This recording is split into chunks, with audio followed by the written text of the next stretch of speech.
Pihak Rabithah membuat hukum-hukum ringkas yang berisi di situ tentang syarat-syarat puasa, sunnah-sunnah puasa, dan apa saja yang perlu diperhatikan dalam berpuasa.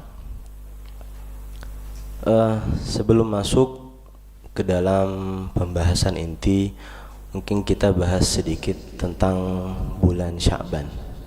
Karena alhamdulillah kita sekarang baru memasuki bulan Sya'ban setelah melewati bulan Rajab, yang dimana disebutkan dalam suatu perkataan ulama, Rajab adalah syahrul istighfar, bulan kita beristighfar kepada Allah Subhanahu wa taala. Ya, di situ ampunan Allah sudah diobral besar-besaran. Ampunan Allah sudah diberi diskon besar-besaran. Ya, yang mendapatkan orang yang beruntung, yang melewatkannya sungguh rugi. Ya, karena sekarang sudah masuk Sya'ban. Ya, semoga semua yang kita lakukan di bulan Rajab yang telah lalu Allah terima semuanya. Allah jadikan sebagai pahala untuk menyampaikan kita kepada Allah, kepada Rasulullah, dan masuk tanpa hisab, masuk surga tanpa hisab insyaallah taala, amin. Di bulan Sya'ban ini ya tidak kalah mulianya dengan bulan Rajab. Mulia. Rasulullah menyatakan Sya'banu syahri.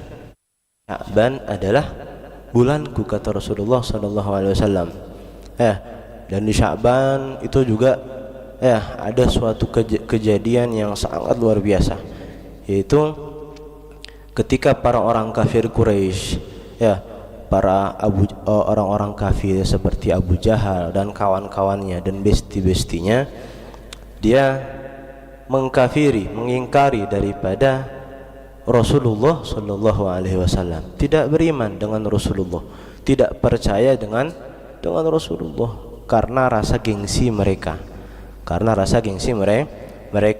Karena Nabi bukan diutus dari golongan mereka, tapi dari golongan lain. Coba dari golongan mereka akan beriman, tapi ini enggak. Nabi diutus dari golongan lain, akhirnya gengsi. Masa saya mau tunduk ke golongan itu sih? Karena ada rasa sombong, naudzubillah. Intinya mereka mengkafiri Rasulullah sallallahu alaihi wasallam, tidak beriman kepada Rasulullah. Mereka mengatakan, ya Muhammad, kalau ente benar daripada utusan Allah Subhanahu wa taala, buktikan. Kata mereka, buktikan. Apa buktinya kalau kamu itu adalah Rasulullah sallallahu alaihi wasallam? Buktikan kepada kami, kata para orang kafir ini. Sekarang belah bulan. Sekarang belahlah bulan itu yang ada di atas ini, belah bulan itu. Akhirnya Rasulullah sallallahu alaihi wasallam diberikan mukjizat oleh Allah Subhanahu wa taala. Beliau mengangkat tangannya seakan-akan membelah bulan.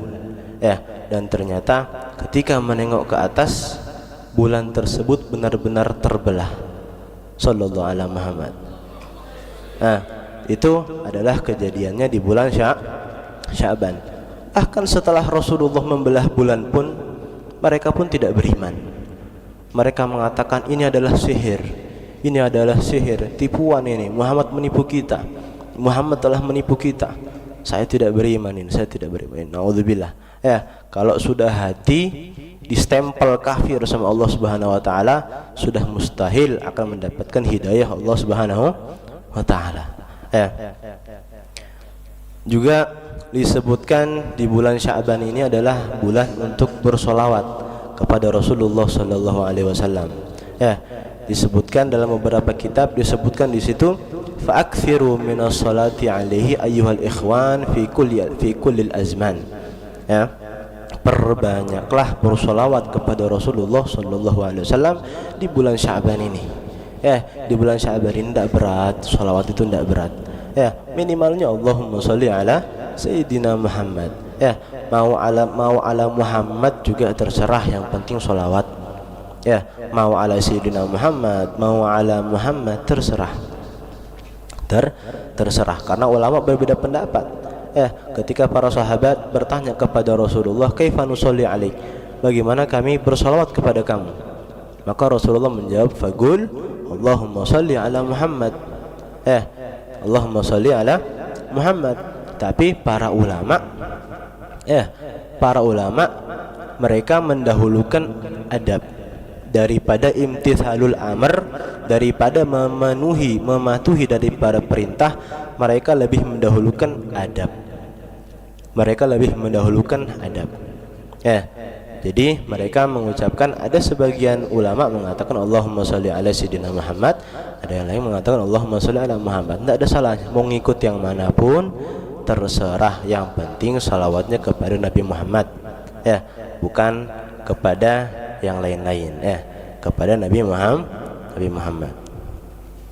Nggak berat, satu hari minimal 100, dibagi 5 mungkin. Kalau tidak bisa, sibuk saya tidak bisa kerja, saya sana sini 24 jam saya kerja misalnya, dibagi. Masa kerja tidak sholat, habis sholat subuh mungkin beberapa 1 menit, sholawat kepada Nabi Muhammad 20 kali, nanti duhur 20 kali, asar 20 kali, maghrib 20 kali, isya 20 kali, sudah 100. Itu sudah 100 sholawat. Ini itu semuanya bisa memenuhi semua yang kita butuhkan, asalkan kita yakin, semua daripada amalan kita ini itu antara diterima atau enggak. Solat kita, puasa kita, zakat kita, haji kita, sedekah kita, semua yang kita ibadah yang kita lakukan itu bainal qabuli wa raddiha, itu antara diterima sama Allah Subhanahu wa taala atau ditolak sama Allah, antara dua itu. Tapi kecuali sholawat kepada Nabi Muhammad SAW, faqabuluha haqqun biduni taraddudi. Maka sholawat kepada Rasulullah SAW ini adalah pasti diterima sama Allah Subhanahu wa taala, tidak mungkin ditolak sama Allah Subhanahu wa taala. Terus apa alasan lagi kita buat sedikit sholawat kepada Rasulullah? Belum tentu sholat kita yang lakukan selama berpuluh-puluh tahun ini diterima sama Allah. Belum tentu sedekah-sedekah yang kita keluarkan sebanyak sampai saat ini diterima sama Allah. Tidak ada yang menjamin. Tidak ada yang menjamin. Yang menjamin amal kita diterima itu hanya sholawat kepada Nabi Muhammad. Itu yang dijamin. Justru harus kita perbanyak. Aqrabukum ilayya manzilatan aktsarukum alayya sholatan. Yang paling dekat denganku nanti, kata Nabi Muhammad, di hari kiamat adalah orang yang paling banyak salawat kepada aku. Kalau tidak mau dekat sama Nabi Muhammad, mau dekat sama siapa? Mau dekat sama Fir'aun, mau dekat sama para orang-orang kafir, sama Ronaldo. Bukan banyak salawat, malah banyak gol salawat gol, Allahumma sholli ala Muhammad, begitu. Lebih enak didengarnya daripada susu.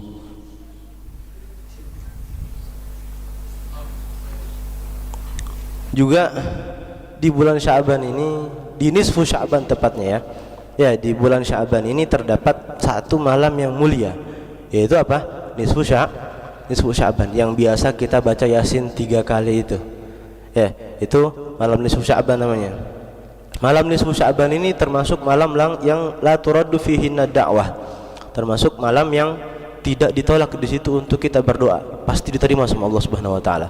Maka itu akhirnya para ulama membuat kebiasaan tersebut, seperti membaca Yasin 3 kali dengan niatnya masing-masing, dengan niat supaya semua hajat-hajat kita diterima, dikabulkan sama Allah Subhanahu wa taala di bulan Sya'ban itu, di malam nisfu Sya'ban. Di malam nisfu Sya'ban itu sebenarnya Allah Subhanahu wa taala sudah menulis daripada nama-nama hamba-hambanya Allah Subhanahu wa taala yang akan mati, yang akan meninggal sebelum mendapatkan bulan Sya'ban tahun setelahnya. Sudah Allah tulis itu. Sudah Allah tulis. Oh, misalnya sudah malam nisfu Sya'ban ini, itu sudah tertulis nama-nama kita, misal Fulan bin Fulan. Itu tidak sampai Sya'ban tahun depan akan meninggal. Fulan bin Fulan, Fulan bin Fulan, Fulan bin Fulan, banyak gitu. Itu sudah Allah tulis semuanya. Nama-nama yang sudah Allah tulis ini itu sebelum mencapai nisfu Sya'ban yang tahun akan datang, dia akan dicabut nyawanya oleh Allah Subhanahu wa taala. Di situ tuksamu ajalul abdi. Ajal-ajal para hamba-hamba Allah Subhanahu wa taala akan ditulis. Entah dia meninggal itu akan di waktu yang dekat ataupun di waktu yang masih lama. Tidak ada bedanya. Entah itu akan segera datang ajalnya ataupun masih jauh. Diriwayatkan daripada sahabat yang bernama Atha bin Yasar. Ruwiya an Atha bin Yasar radhiyallahu taala anhu. Beliau mengatakan qal idza kana lailatan nisfi min Sya'ban, ketika malam nisfu Sya'ban sudah masuk, sudah datang, maka nasakha malakul mauti alaihi salatu wassalam kullaman yamutu min Sya'ban ila Sya'ban. Maka para malaikat akan menghapus nama-nama orang yang akan meninggal dari Sya'ban yang sekarang sampai Sya'ban yang akan datang. Wa inna rajula la yadhlimu wa yafjuru wa yankihu an-nuswan wa yaghrisu al-ashjar wa qad nusikha ismuhu min al-ahya ila al-amwat. Betapa banyak seseorang dia berbuat kezaliman, dia selalu lalai kepada Allah Subhanahu wa taala, zalim, selalu maksiat sama Allah Subhanahu wa taala. Wa yankihu an-nuswan, menikahi beberapa perempuan, nikah sana cerai sini, nikah sana cerai sini, nikah sana cerai sini. Selalu daripada menceraikan perempuan. Wa yagrisul asjar, menanam daripada pohon-pohon, sedangkan nama dia sudah tertulis di tulisan yang akan mati nanti, yang akan meninggal nanti, tapi dia tidak tahu. Karena itu kita manfaatkan. Tidak ada yang bisa menjamin kita akan masih ada nanti di nisfu Sya'ban yang akan datang, di bulan Sya'ban yang akan datang. Kita tidak pernah tahu apakah kita masih ada atau tidak. Karena itu Rasulullah selalu berdoa, Allahumma barik lana fi Rajab wa Sya'ban wa ballighna Ramadan. Ya Allah, berkahi kami di bulan Rajab, berkahi kami di bulan Sya'ban, dan sampaikan kami di bulan Ramadan. Rasulullah saja masih berdoa, lah kita siapa kok tidak berdoa? Kita ini siapa kok malas berdoa sama Allah Subhanahu wa taala? Nabi ini juga karena itu jangan jangan gampang-gampang menunda amal. Jangan gampang-gampang menunda amal, karena dikatakan dalam suatu bait-baitan syair, situ dikatakan la turajji fi'la salihati ila ghad la'alla ghadan ya'ti wa anta fil lahdi. Jangan kalian menunda-nunda amal soleh kalian. Selama kalian bisa, jangan ditunda. Saya mau sedekah ke masjid, langsung disedekahkan, jangan ditunda. Jangan-jangan besok datang, lah kamu sudah dalam lahat, kamu sudah dalam liang lahat. Tidak ada yang tahu. Tidak ada yang tahu. Karena itu manusia ini terlalu banyak tulul amal. Apa itu tulul amal? Banyak berangan-angan. Banyak berangan-angan. Islam tidak melarang kita untuk berangan-angan, cuma jangan sampai kelewatan. Jangan sampai kelewatan. Ini berangan-angan kayak angan-angannya akan hidup sampai 100 tahun, akan hidup sampai 70 tahun, 90 tahun. Tidak usah berlebihan. Ya, karena justru angan-angan itulah yang melupakan kita dari akhirat.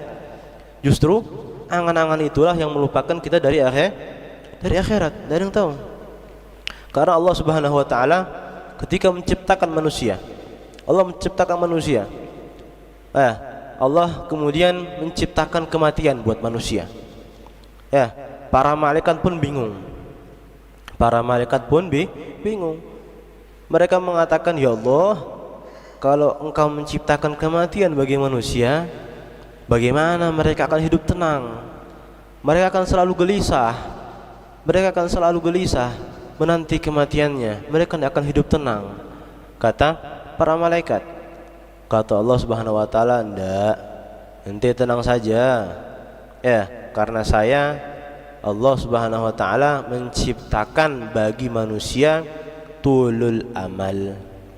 Allah Subhanahu wa taala menciptakan bagi manusia ada sifat tulul amal, suka berangan-angan. Nanti liburan ini saya mau ke sini Nanti ini saya mau ke sini nanti tahun depan 2029 saya mau ke sini saya mau ini saya mau bikin rumah, saya mau menikah. Itu namanya tulul amal. Ini malah yang justru melupakan kita dari akhirat. Naudzubillah min dzalik. Karena itu ayo kita semangatkan diri kita lagi, ingatkan diri kita sendiri untuk mempersiapkan kematian. Bukan tidak terkhususkan kepada perintah wajibnya Sya'ban, itu diturunkan di bulan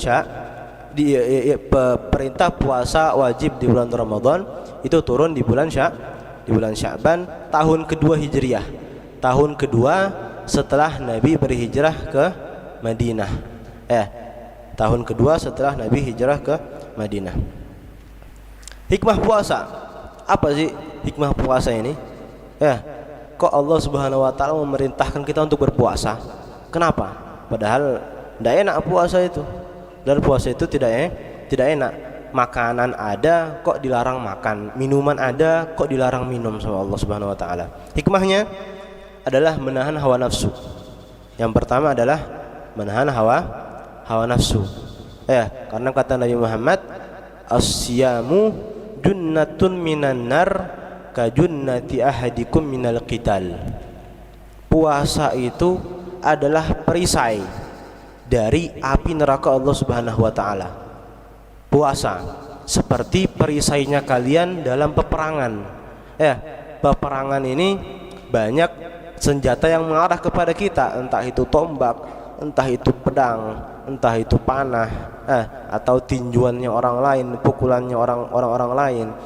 Perisai itu apa? Fungsinya melindungi diri dari serangan-serangan tadi. Nah, begitu juga puasa. Kita ini melindungi diri dari hawa nafsu. Nafsu pengen makan, tidak.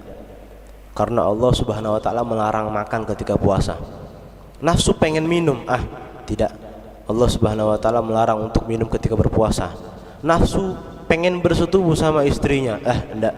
Allah Subhanahu wa taala melarang kita bersetubuh dengan istri ketika berpuasa. Jadi semua hal-hal yang boleh itu kita jauhi. Kenapa? Hanya karena Allah Subhanahu wa taala. Karena itu Allah Subhanahu wa taala berfirman dalam hadis qudsi. Dalam hadis qudsi Allah Subhanahu wa taala berfirman, kullu amal ibni adama lahu. Semua amal ibadah anak cucu Adam itu semuanya untuk dia sendiri.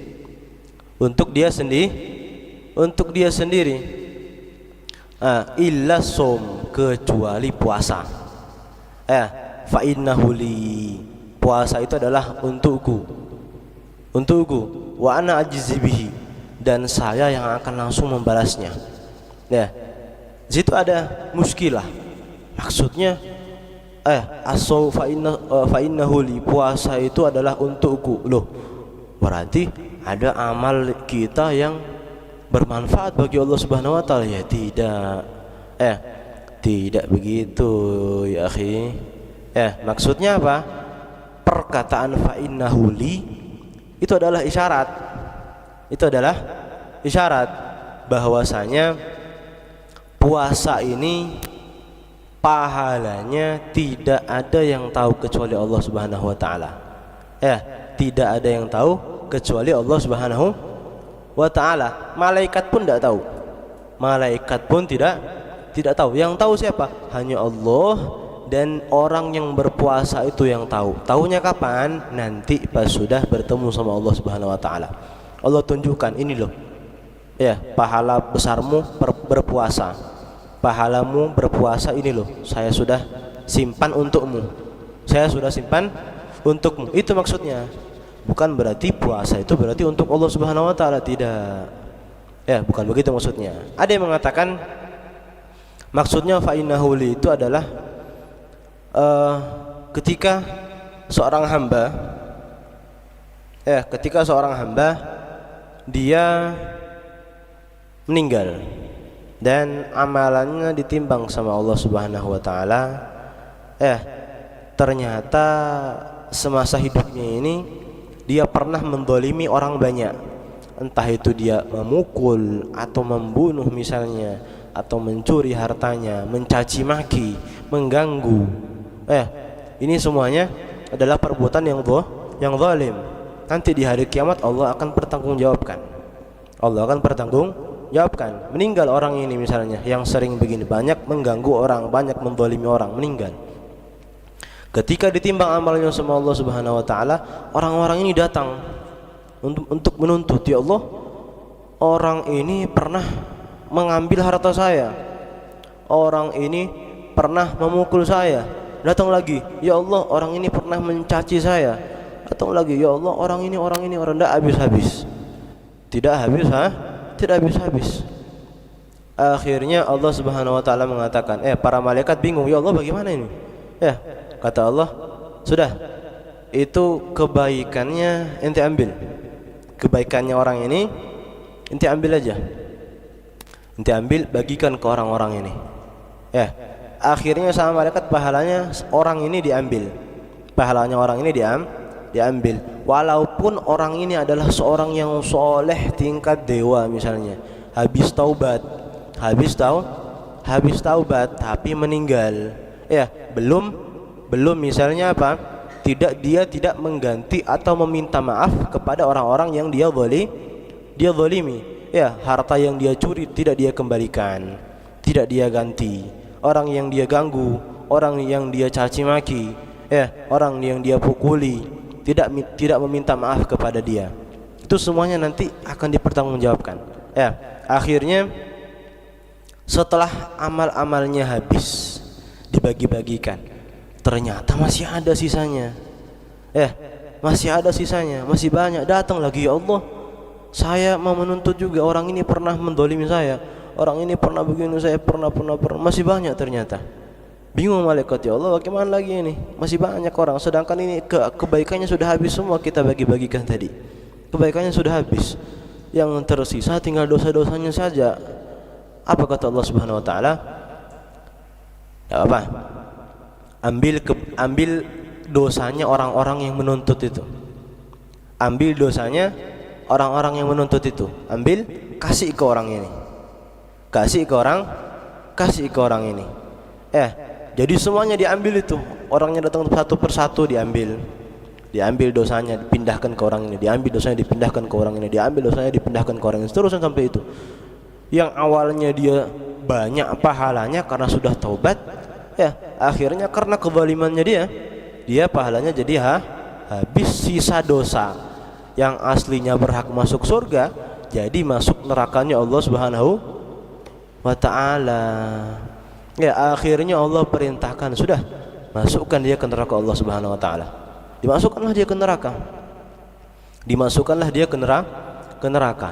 Ketika sudah masuk neraka, Allah Subhanahu wa taala mengatakan, ya abdi, wahai hambaku, ada satu amalan yang masih saya simpan.